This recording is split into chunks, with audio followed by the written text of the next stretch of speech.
मला अजूनही दिवस आठवतात ते की ज्यावेळेला मी लहानपणी त्यांच्यासोबत यायचो. एका बैठ्या चाळीमध्ये 4 खोल्यांमध्ये एक तात्पुरती इमारत होती. त्या तात्पुरत्या इमारतीतून कॉलेज चालायचं. आणि अजूनही आठवतं मला की एकदा त्यांच्याजवळ स्टाफला पगार देण्याकरता पैसे नव्हते. आर्थिक परिस्थिती समितीची एवढी गंभीर होती.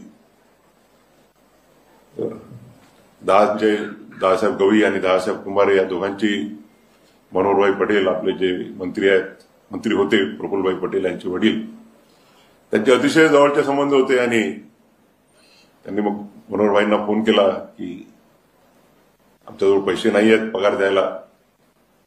मनोहरभाई म्हणाले ठीक आहे, तुम्हाला पैसे देतो, पण एक अट आहे की तुम्ही दोघेही जण गोंदियाला या, माझ्याकडे जेवण करा आणि पैसे घेऊन जा.